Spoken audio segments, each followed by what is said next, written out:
Welcome to part 2 of the Rime of the Ancient Mariner. In this particular portion, we are going to read what happens to the mariner's lament story after the killing of the albatross. Let's get started.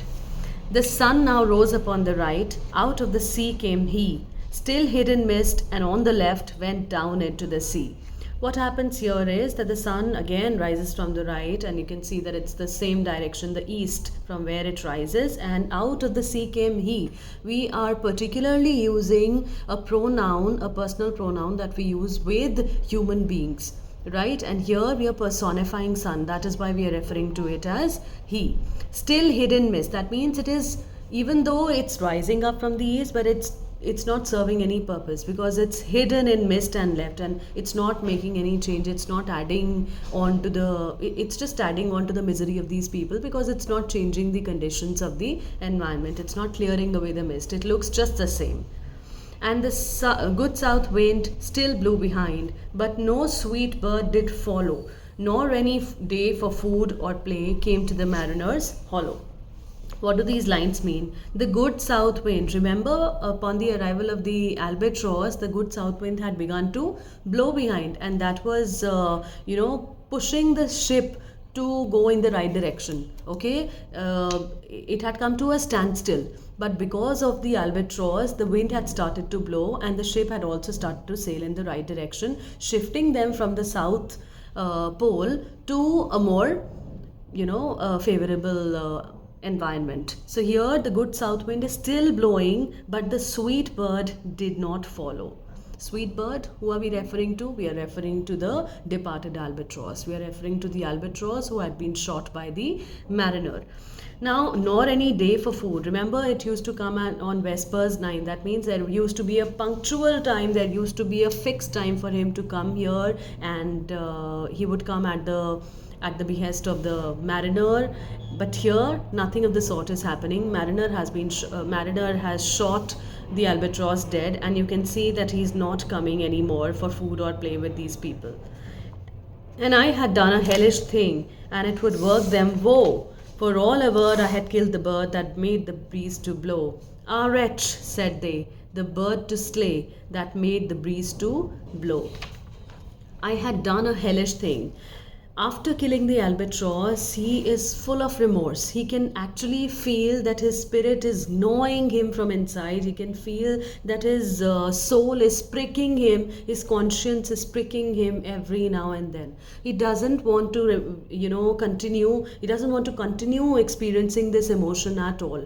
So what is happening here is that he finds this emotion absolutely hellish, right? He says that I know I've done an ignominious act of killing the albatross. I know I'm extremely remorseful about what I've done, and this is going to bring all the more sadness for the people who are sailing with me. For all a word, if you read the footnote, says said firmly, right? So everyone is firmly blaming it on the mariner. They are saying that he's the one.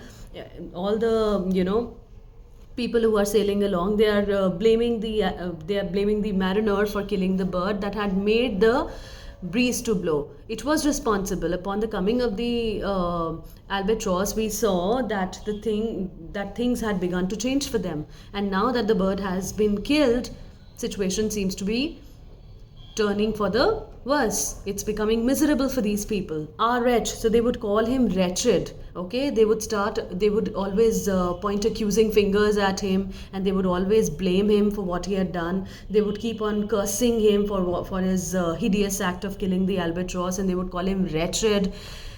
The bird to slay. Slay means to kill. That means they would call him wretched for killing the bird, for slaying the bird that made the breeze to blow. That was responsible for making them live a better life. That was responsible for bringing them out from that terrible situation to where they have reached.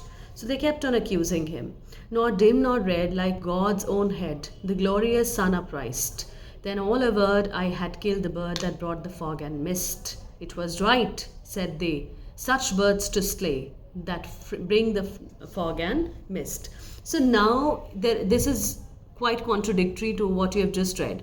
In lines 91 onwards till 96, 91 to 96, we read that all these people who are now blaming him, who are now holding him responsible for the ruthless killing of the albatross, were actually in favor of killing of the albatross at that point of time when they were facing all these situations. Okay, so he says not dim nor red. That means it's not even shining brightly, nor does it seem to be dim. Okay, like God's own head. God's own head means you just have to imagine the halo, the bright white light that you see around God's. So the sun appears to be just like that. It's there only in the namesake and it's shining brightly. It's not red, it's not, dim in shade. It's absolutely bright and luminous, and it always used to rise up gloriously. Then all over, when the weather condition was such that you have to understand that the coming of the albatross incidentally crossed, or it coincided with the arrival of the albatross also. So they thought that it's because of the albatross that the fog and mist had become miserable, or it had aggravated their situation. Now what's happening is, at that point of time, they had provoked, they had incited, they had you can say egged the mariner to kill the albatross. Why? Because he did not kill him in a fit of rage, or he did not kill him impulsively. It was because of these people, the fellow sailors with him, who egged him on, who provoked him, who incited him, who told him that it's because of this albatross that we are facing all these troubles. However, they could see that the south wind is also blowing because of the arrival of the after the arrival of the albatross, but they still felt that arrival of the albatross is coinciding with the terrible and the miserable conditions that they were facing. So they confused both of them. But after the killing of the albatross, they again switched their opinion. So you can see that these people do not have a fixed perception about things. They are whimsical in attitude. They are very, very fickle minded, and yet they cannot be trusted with things. So now in these particular lines, we get to know Mariner's side of the story. We get to know that Mariner was actually not the only person responsible, or he should not solely be held culpable for what he did. It was actually what was told to him, how things were presented to him, how he was blinded by other people's perception, that he had to enunciate this killing. The fair breeze blew, the white foam flew, the furrow followed free. We were the first that ever burst into that silent sea. So what happens in these lines is that the fair breeze blew. That means the breeze is blowing very, very gently, softly. The white foam flew. And because of the movement of the air, because of the movement of this breeze, we can also see a white foam coming on the surface of the ocean. The furrow followed free. We were the first. You can see that the furrow followed free means everything is happening smoothly. Their ship is sailing very, very smoothly, and it seems as if they are the first ones to arrive in that particular part of the ocean. It has never been disturbed, or it has always been untouched. And this silent sea, they are the first spectators or the witness of this silent sea. Down dropped the breeze, the sails dropped down. It was sad as sad could be, and we did speak only to break the silence of the sea. They have finally come to a standstill once again, wherein they do not know what to do, wherein they feel absolutely helpless. They don't know how to go about things, and they feel so sad and morose. They are, you can say, so guilt ridden. Each one of them is feeling so sad as you can ever imagine sadness to be. Okay, because the breeze has dropped down, the sail has also dropped down, the ship has stopped moving. That good south wind that was initially blowing, it has now stopped, and it has brought them to a part of the ocean which is not moving at all, because there is no wind at all. And if there is no wind, they cannot row the ship, right? You have to understand that. So everyone is so quiet because they don't know how to come out of this situation. They find themselves absolutely helpless. So whenever they had to speak to each other, it was only to break the silence of the sea. Things have become so monotonous, they have become so helpless for them, things have become so precarious for them that they don't know how to break the silence of the sea. This silence is not an enjoyable one. It's not something that they've invited. Right? It is something that has been forced on them because of the circumstances that they've found themselves in, or that they've landed themselves in.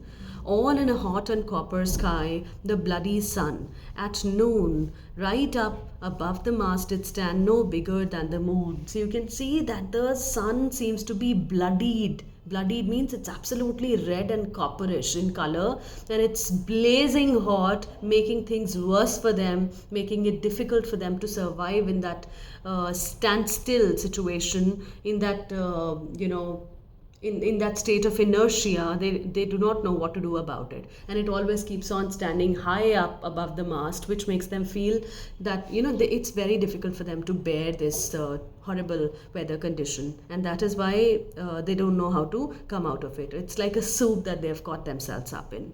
Day after day, we stuck nor breath nor motion, as idle as the painted ship upon a painted ocean. Now it's a very beautiful simile that we get to read in these lines, and we can see that day after day their situation is becoming next to miserable, right? It's atrocious, and they are facing this misery because of because of what they have done, and they are blaming the mariner responsible for it. They are blaming the mariner for killing of the albatross and bringing them to such a situation wherein they don't know what to do, right? And it seems as if it's a painted ship. The ship is not moving. There are creatures inside that ship.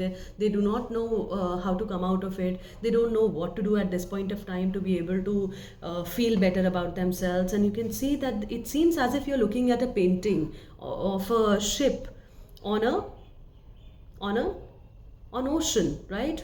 It's like a painting. It's not moving. It's not nothing is happening, no action is happening. It's a state of complete inertia, right? Now water everywhere, and all the birds did shrink.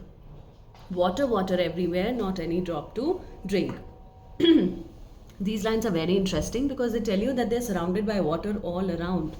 They see water all around, but is it something that is going to bring them any good? No. The water is useless for them because it is full of, it's unfit for drinking, it's unfit for any use, right? They cannot afford to drink a drop of water. The very deep did rot. Oh Christ, that ever this should be. Yeah, slimy things did crawl with legs upon the slimy sea. Now you have to imagine, if the water becomes stagnant, if the ocean becomes stagnant, the water becomes stagnant, there is a layer of sliminess that comes on top of it, right? You cannot do anything about it. And when it is slimy in nature, obviously there are these aquatic creatures, all these all these slimy things that start crawling up, and they could feel that this ocean is literally rotting. So they're praying to Christ at this point of time. They're praying to God to save them or to pull them out of this terrible rotting situation from where they cannot do anything. But the irony of the situation is that the Christian soul himself was killed by these people, right? Who was the Christian soul? The albatross. So that was the situation. It was next to grotesque, unable for them to come to terms with. About and reel and rout, the death fires danced at night, the water like the witch's oil burnt green and blue and white. Now imagine they are burning, they're setting a fire at night, or probably they're putting up fire to keep themselves warm, and in that situation, when the gleam or when the reflection of the fire is falling on the surface of the ocean, it seems to be changing color. Sometimes it seems to be green in color, sometimes a bluish, whitish, foamish sort of a thing comes on the surface of it, and it seems to be changing colors then also. And some in dreams assured were of the spirit that plagued us so. 9 fathom deep he had followed us from the land of mist and snow. So you can see that in dreams assured, these people are absolutely certain about the fact that the spirit of the albatross is plaguing them even in their dreams. The albatross, which was hailed in the Christian name, was killed impulsively, and now this creature is plaguing them like an enemy. It's following them from the point it was killed. And every tongue, though through utter drought, was with her at the root. We could not speak, no more than if we could have been choked with soup. So what do we see here? That even though These people are surrounded by water. They do not have a drop of water to drink. And since they have not been speaking to each other because there is no water around them to drink or to satisfy their urges, still, at this point of time, they're feeling as if, they're going to die of thirst. Their throats are parched.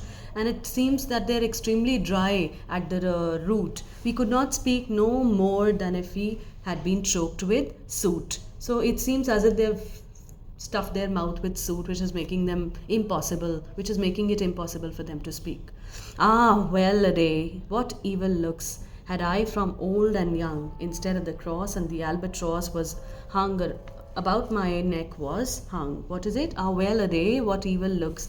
So just these, just because these people did not know what to do, just because these people were feeling so, full of vengeance for the mariner and his hideous act, they did not want to, they just wanted to vent out their frustrations. And in that moment of fury, in that moment of frustration, what these people did was, they, instead of making him wear the cross that usually is worn by Christians, instead of that cross, these people hung the dead body of the albatross around his neck as a reminder, as a hideous reminder of the fact that he was the one responsible for killing of the albatross.